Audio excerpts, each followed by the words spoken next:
Hi, welcome back to the garden at home.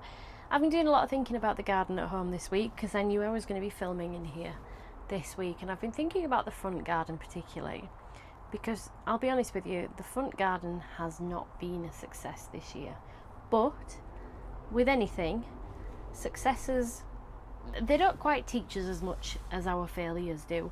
And whilst I won't take full responsibility for the failure this year, the lack of rain and the 5 heat waves we've had can do that, I also didn't do enough to protect my garden and my plants from the potential for this, which I knew that this was a potential. I think we all know the climate is changing, and we can argue about that all we want, but the truth is that it is changing, and this year has been extreme, and who knows what the future is going to bring. Now, we might have another extremely wet winter, and so it's not as simple as just thinking about what kind of plants are going to thrive in what seems and feels a bit like a Mediterranean climate, but come winter it absolutely will not. So I need to think about what kind of plants are going to thrive in my garden and what I can do to help the plants that I do have. Now, I've made some planting mistakes. I made some planting mistakes that I knew I was making as I was planting them. Astilbes, they are absolutely crispy. Every single one of them is crispy, some to a lesser degree, but they're not for my garden. They're lovely, but they're just not for my garden. I don't have any damp areas in the garden. I have areas that are less dry, but not damp. The back garden, as if you've been here before, you'll know it's all raised beds and pots. The front garden is deep down, it's very heavy clay, but it's very stony, very dry, but rock hard soil above that, and things always struggle. And what I failed to do in the spring and last autumn was to mulch those beds. I talked about it, I said I was going to do it, and I never did.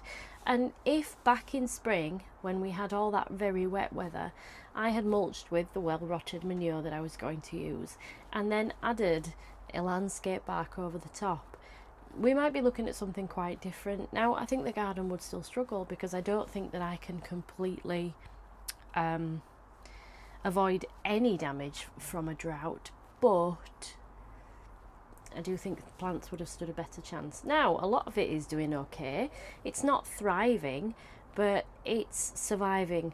And so I've been putting together a list of all the plants in the garden that are doing really well or pretty well, and plants that really are not good, and Astilbes will definitely be on that list. A lot of the problems with my garden now at this time of year is because back in either June or July I took loads of plants out and I planted some new ones in there, and we were in between heat waves when I did that, and really plants that are going to survive a drought, even very drought tolerant plants like things like lavender, they really want to have their roots firmly in the ground in order to be drought tolerant. And if you're just planting things out, you're going to need to plant them in the best, coolest weather you can, not cold, but coolest weather you can, so that they have a chance at getting down into the soil. You're going to want to water them deeply and often. You need to water them often when they're new plants, and when you water them, you want to water them deeply so that the roots will go down into the ground further looking for water themselves, rather than come up to the surface where they're at risk of drying out.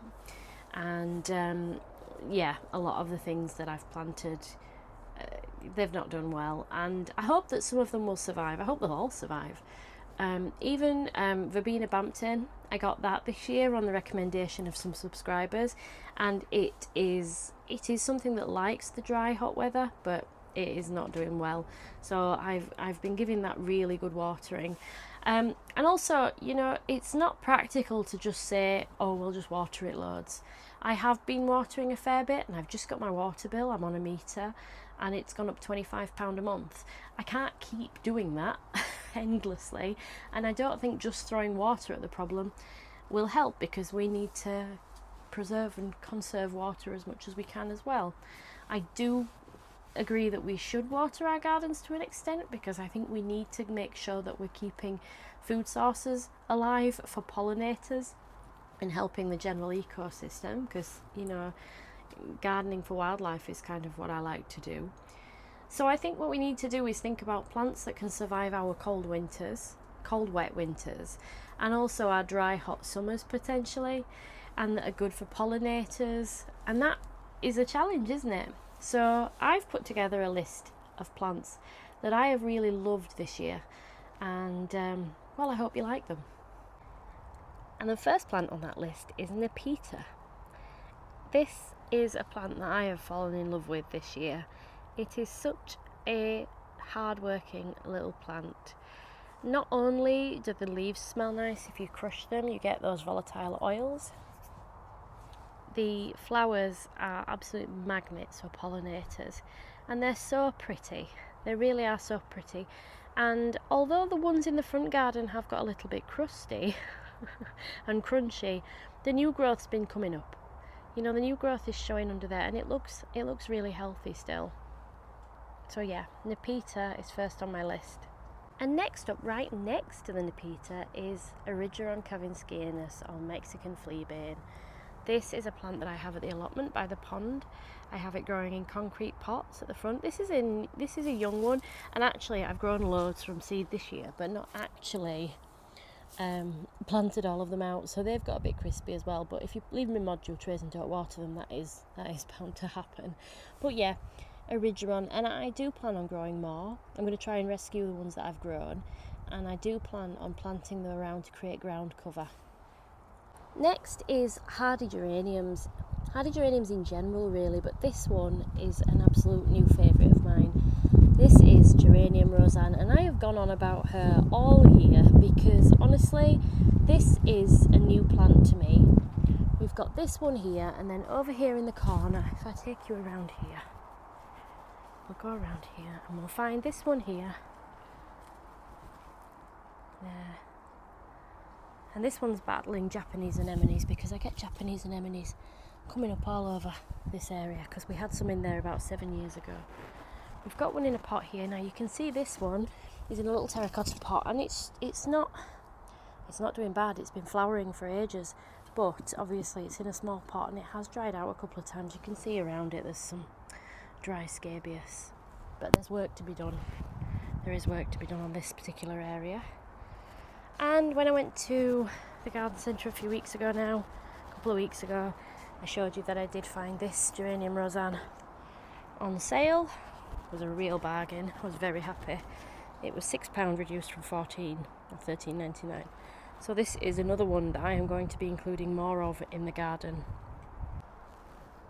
And next up is the very lovely Verbena bonariensis. Now, some of these are old plants. This one at the back, not old, but a couple of years old.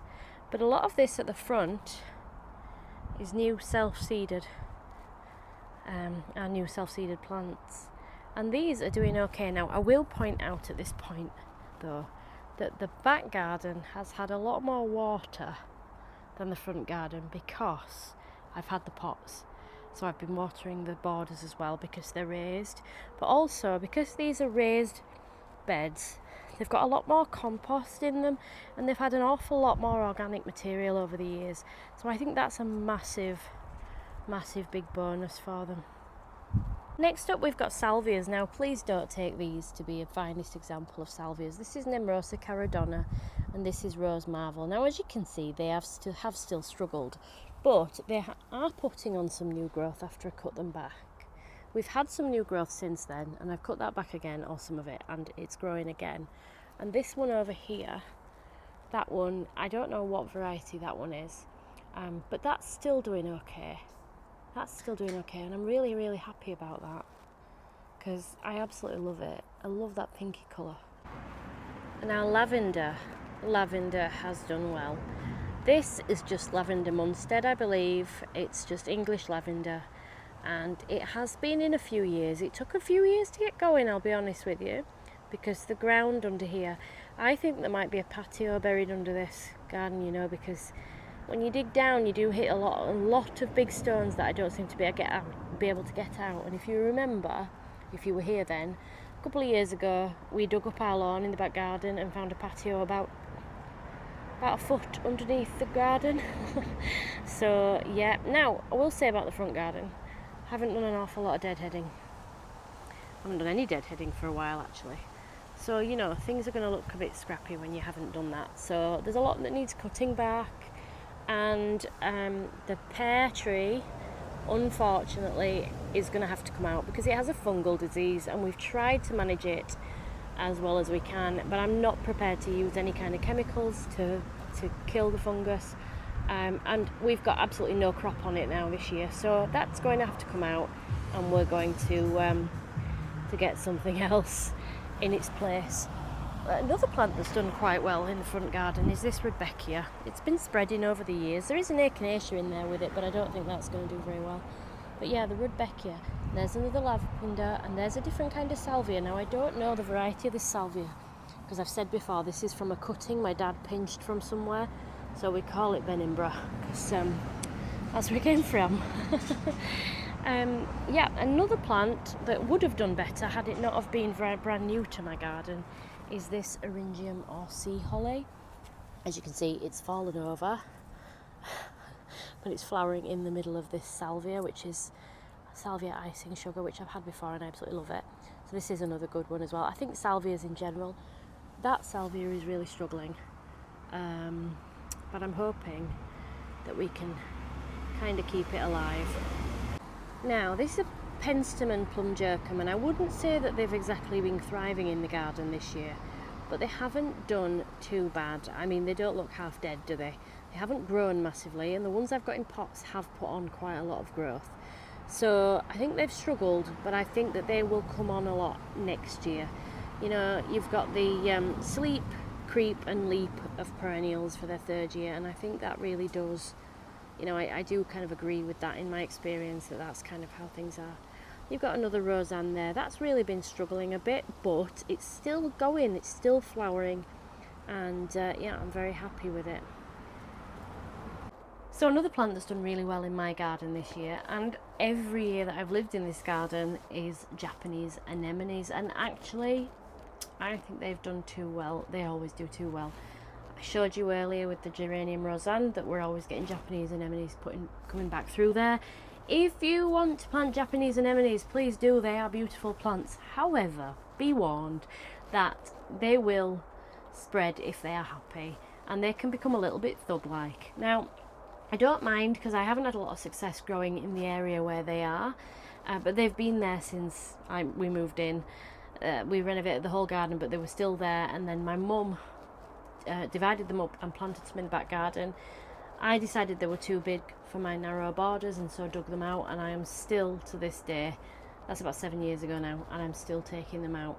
I do split them, I divide them regularly, I give people free plants and say take them away from me, but I really like them, but I wouldn't put them anywhere else, just because when you put them in, it's hard to get rid of them, and but they do really well.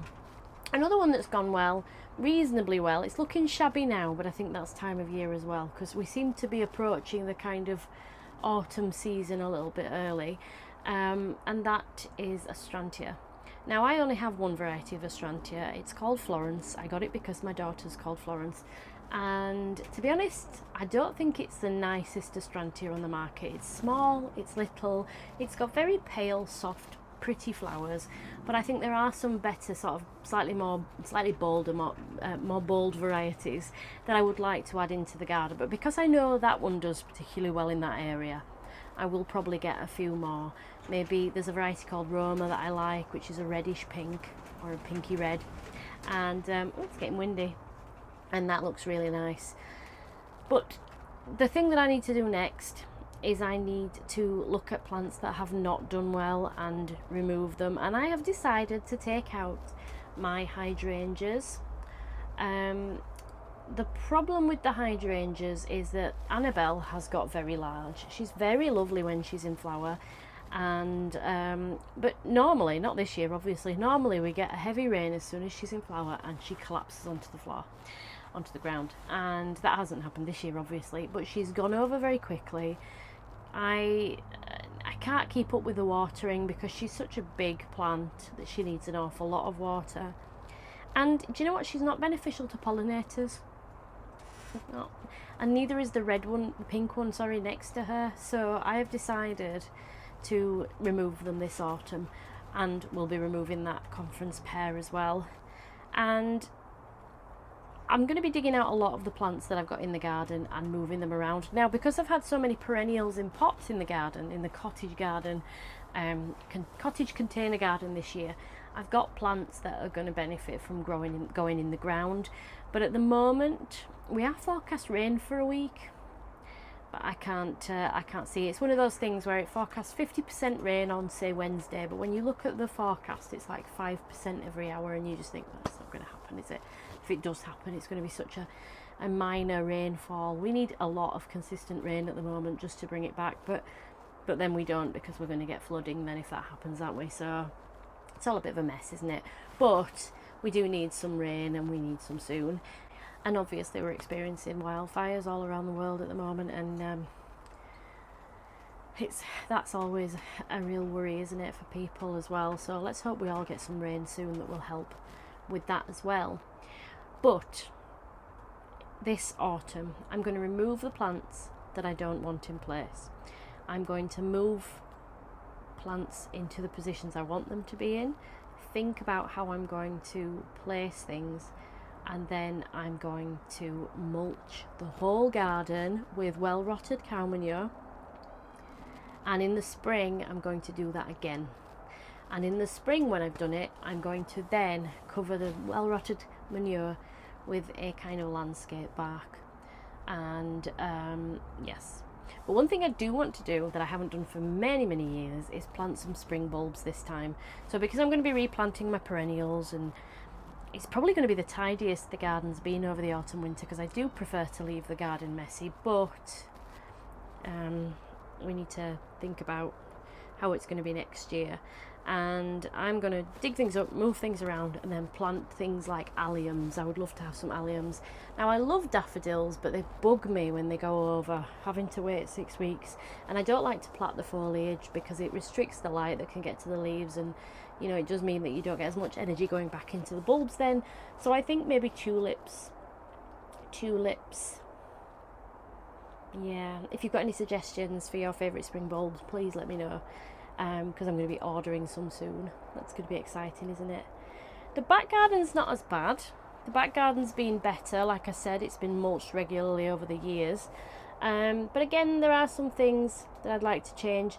There's not enough late season colour in either gardens.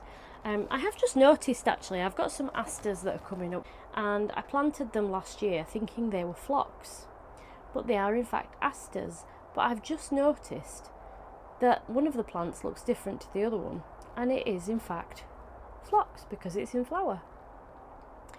So I did buy a phlox and plant it there, but I must have planted it right next to the asters.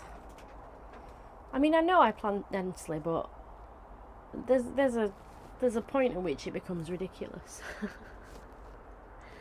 So I think I need to look up varieties of plants that are quite compact, because I like these borders to be full, but I like them to have lots of things in them, lots of interest, and I also really want it to have, you know, full season interest. I want things from the spring right through to the end of summer and into autumn. And so I think it's going to take a little bit more planning. I generally just see something like it and chuck it in, you know, and I don't necessarily think that that maybe is the way forward. But yes. And lastly, one plant that I have absolutely loved this year and has done really well in spite of the conditions is the pelargonium. I have found pelargoniums to be just so cheerful. They are so colourful and cheerful, and they look so green and healthy by compared to so many things. And I'll show you the pots, because I have been watering the pots every single day. But the dahlias, man, the dahlias are looking so scrappy. And yeah, there's a lot of things that are not looking great, and I need to redo the garden display a little bit. I've also got the leftover pelargoniums from the border that we did at the allotment last week, and I'm going to redo my hanging baskets, because my hanging baskets were looking dry and very shabby, and then I stopped watering them. So because I knew I was going to replace them with pelargoniums, which is exactly what I said I was going to do at the beginning of the year anyway. So maybe if I'd just done as I said I was going to do, mulching and planting pelargoniums, we wouldn't be having this conversation. So let's go plant up some hanging baskets. Now here are my fine 3 specimens. These were very lovely at first, but sadly they are no more. So I'll just unclip one of the chains because it just makes it easier. Yes, that came out quite easily because of how dry it is, I think. I've been reusing these linings for a couple of years now. They're still going strong. I don't have to buy new ones every year. I might be able to just lift this one out. There you go. Easy. This one's a little bit rustier, so this one's a bit harder to move, so we'll just do it this way.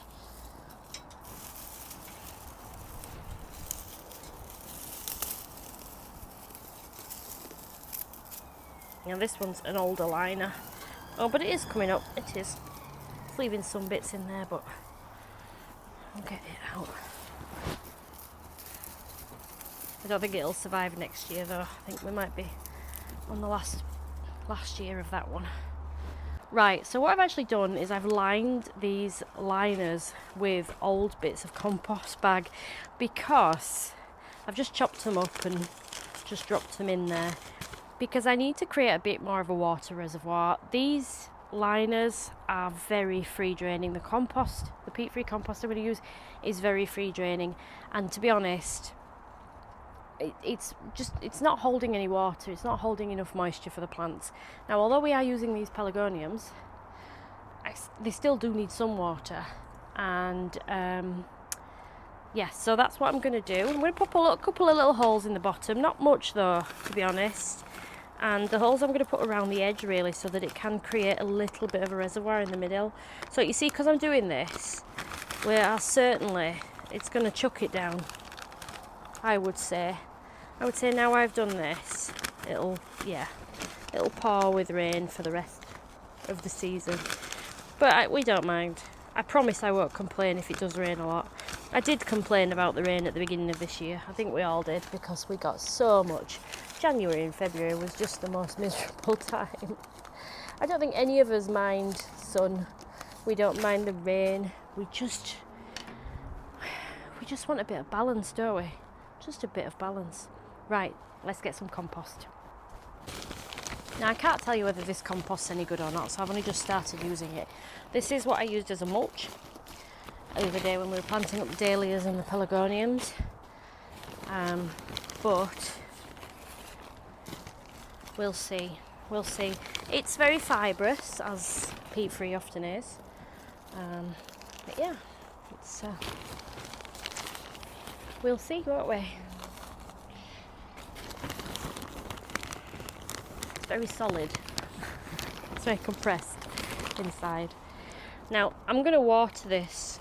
It's quite moist because it's come out of a bag, but I'm going to water it before I plant the plants up, and the plants have been sitting in a gravel tray of water, because I find if you plant up dry plants into dry soil, it's very difficult to then know that they've really been hydrated when you water them.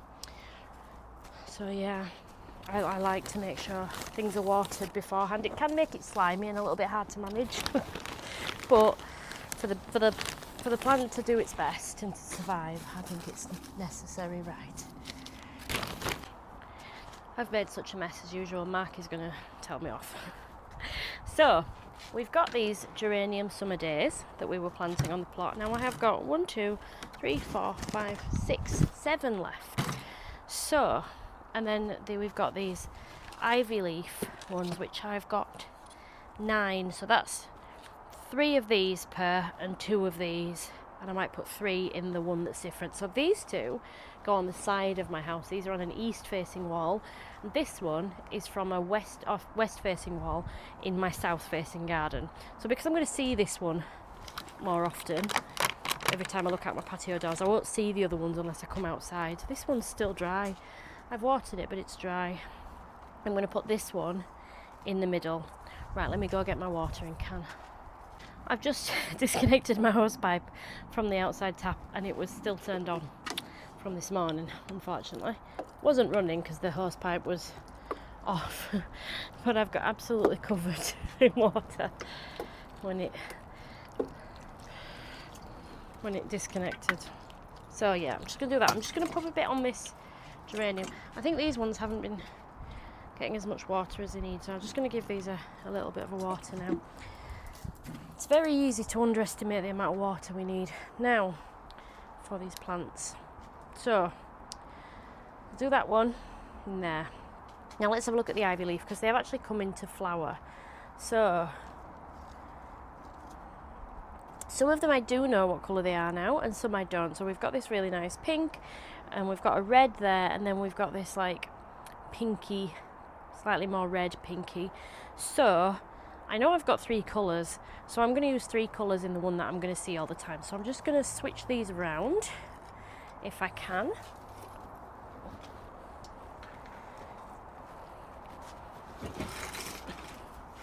Does that look like cherry seeds in there? Oh, yeah, I think that's bird poo, isn't it? No, I'll get a bit more water on me. So, what I will do is I'll take 2, 3. I think we'll take 3, because then we'll have 2 each for the side ones and we'll have 3 for this one. So I'm going to put these sort of more towards, we'll put this one in the middle. And then I need to look at where the hanging basket chains are going to sit, because, okay. Right, I've got an idea of where the front is now. So, the front is looking that way, not towards you, but that way. Now, normally I would fill these up a little bit fuller than this, but these will get to a size, so provided we have the conditions and we don't have any frosts, we should, well, they should flower till the frost. Now, I'm going to try and choose one of each colour here, because I really like all 3 of these colours, and I am looking for a big old clash, and I don't care. So these ones are going to point towards the outside. Push them down, make sure they're not protruding, so they dry out. I'm going to get a red one. Try not to cause any damage. For the centre,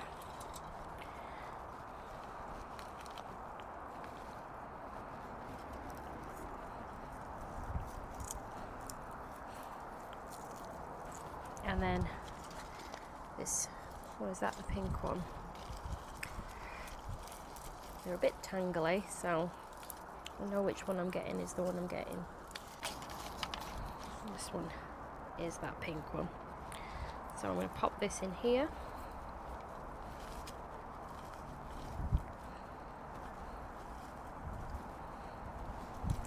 A bit awkward, the chain's in my way. Steal a bit of compost from in here. There you go. So whilst this might not look particularly impressive now, you know, let it get settled in and put on some growth, and that will be great eventually. And it's still better than what was in before, isn't it? Let's face it. Oh, it's heavy. So we're going to do a pretty similar thing with these. Let's have a look and see where they're going to be. Might as well attach this on now. Oh, the front of that. So the front of these ones is where there's no chain, because these have got 3 chains on. They're a little bit easier to deal with because they've got 3 chains.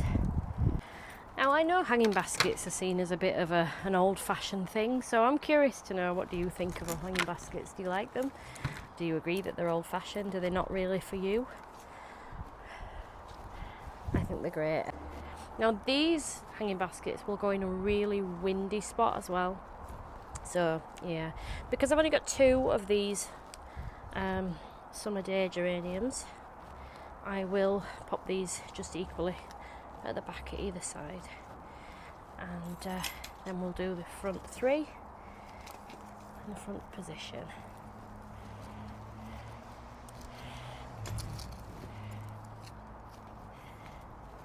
And these are looking straight in to my neighbour's kitchen. So I like to make them look nice. Because even if I can't see them, they can. So, yeah.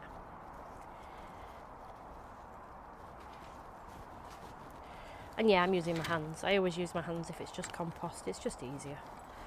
No messing about.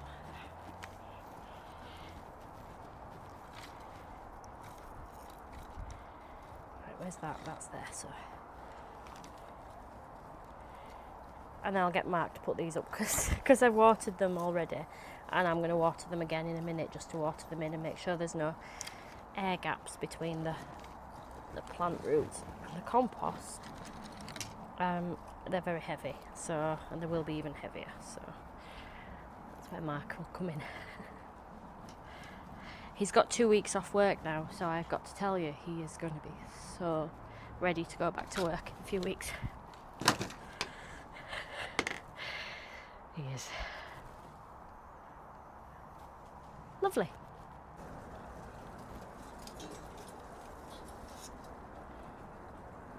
That's it. Thank you.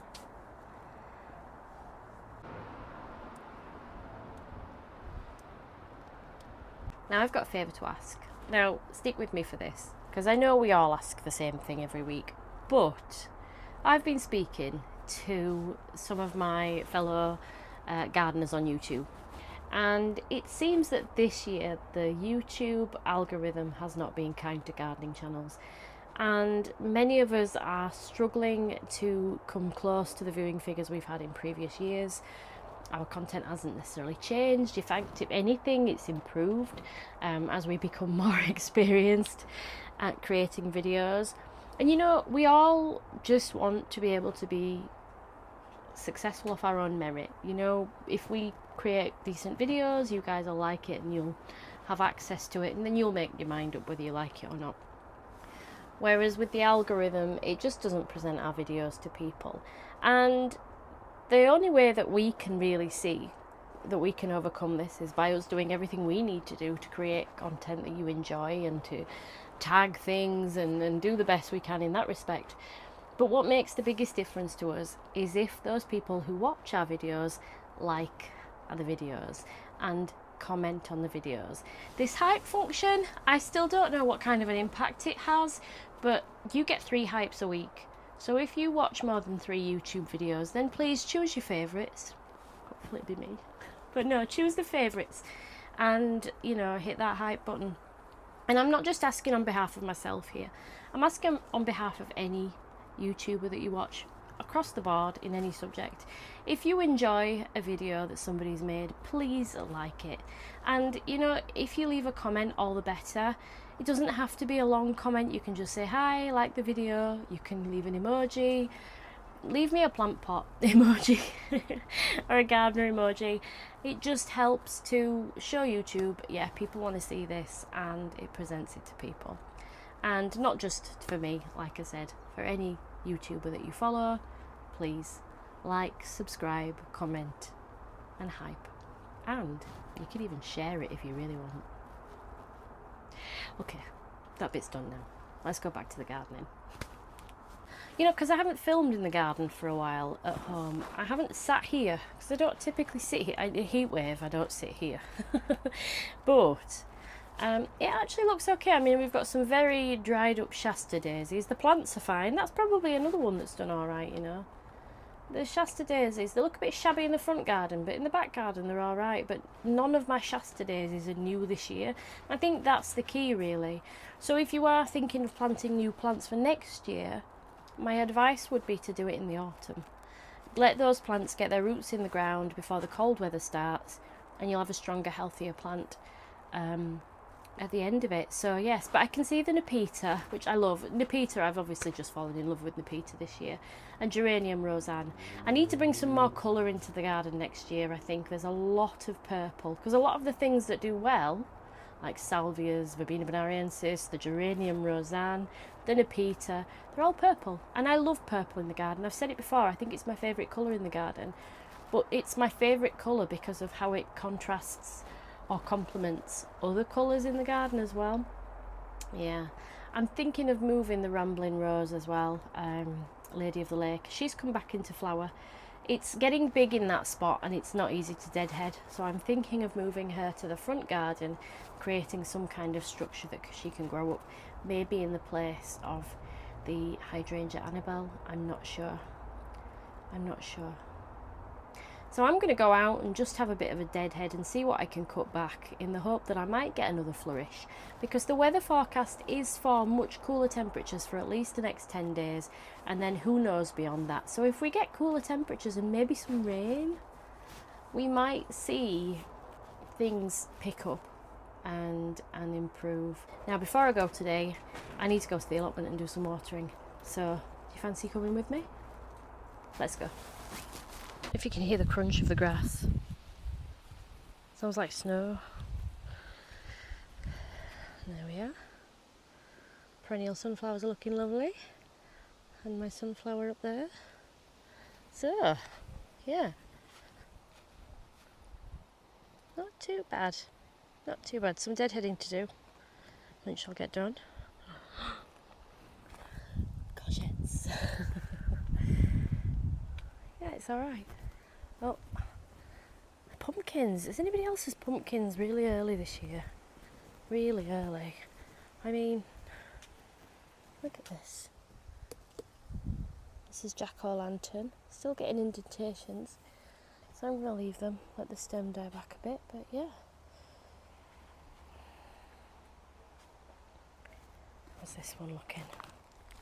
It's looking alright, isn't it?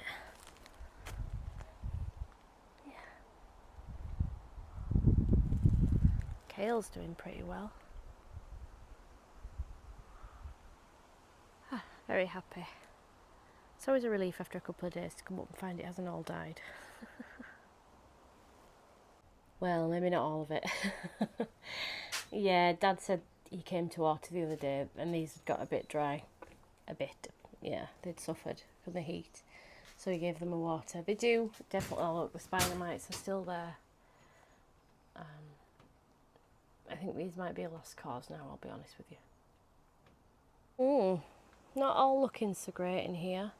I am planning on coming up here tomorrow, which you'll see in next week's video. I'm going to come up with Mark and I'm going to top all these. So I'm just going to harvest quite a few today. Yeah, it's funny how some of the back ones are not doing as well as the front ones. Interesting. These are the stoner variety and they're not as tall as some of the other ones. I will still top them just so the plant stops trying to grow further. Dad's look a bit healthier, although he's got some of the back ones looking a bit, you know. Because Dad's growing for show, which is in September, so because everything's sort of a little bit early and going over a little bit early, it's not looking good for showing really. Cucumbers. Oh, these have got them too. Oh, you buggers. I didn't think these would get them as much because I've watered from above with these, you know, so can you see that? There you go. I think we'll be seeing what we can harvest under here, which might be, put you back to normal zoom. Yep, there's a few under there. And then that might be it for cucumbers this year. Look at these volunteer tomatoes coming through. They're on the tomatoes as well, but I don't know if they affect tomatoes. I'll have to have a look. Because if they're going to affect the tomatoes, they've got to go. Right, so because I'm only here to water, and it's evening, I'm just going to take some of the tomatoes because, and I'll take some more tomorrow, because I'm going to make pasta for Sienna and myself, and I'm going to make a tomato sauce to go with that. So I just want to take some of the riper, larger tomatoes. There's a lot of orange ones. It'll be better if I leave them a couple of days. I mean, these are orange, but they're very soft, very squishy, so I think to prevent them going over, we'll take them. Excuse me. yeah, they're very soft, so they don't rot too much. I'll take them. Yeah, everything seems it feels a bit later in the season than it actually is, to be honest. Not sure if these tomatoes have blight, some of them. Not sure. Dad says he's never had blight in here before. I thought I had it a couple of years ago, but I didn't. It was botrytis because I'd not had good enough airflow in here. We actually have chicken wire on the door behind you now, and that works pretty well. So I think we need to put it on both ends so we can get more of a through draft. That would be a good thing to do. I'm going to harvest the bigger ones first, then I'll take a few of the little chocolate cherry ones. Not chocolate cherry. Black cherry. That's the one. Oh, look at this. We've got a big daddy.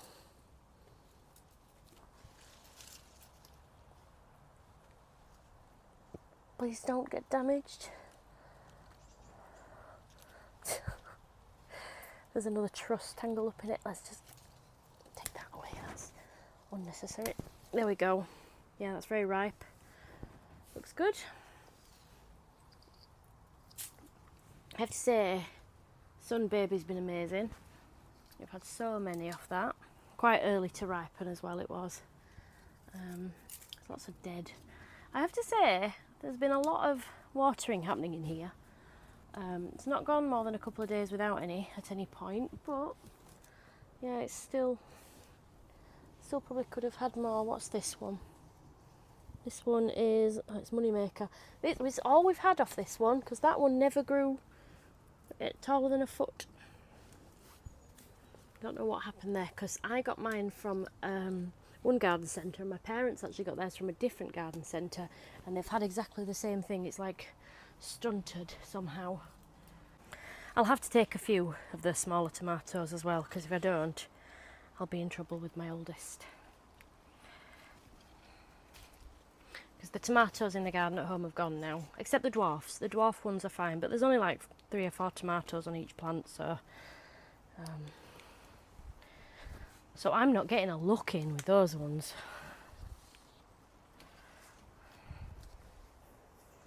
Cobwebs all over my face.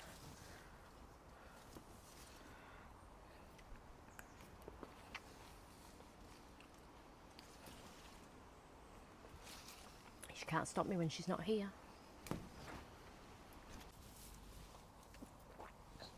This one is honeycomb. Very similar to Sun Baby, but also really good.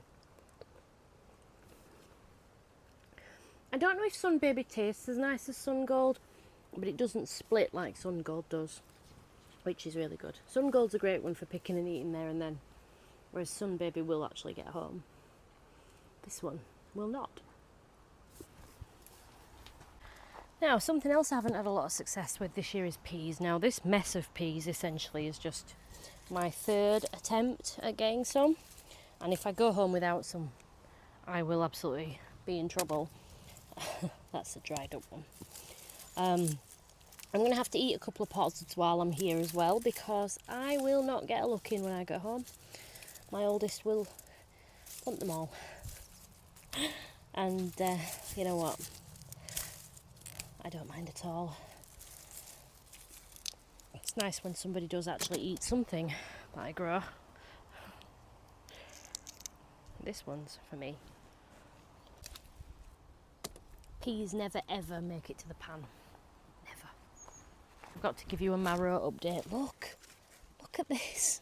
Look at the size of this beast. I think this needs naming. Dad, I don't know what you're going to call this, but that is massive. The other one is a really big marrow, but this is a beast. I think he's taken some of the other new ones off that were growing as well, because obviously they're not going to come too much, and these want the energy to grow into these for sure. So cross your fingers, it'll last a couple more weeks at least. Actually, I think it's more like a month. Yeah. Cross your fingers. And maybe you can suggest a name.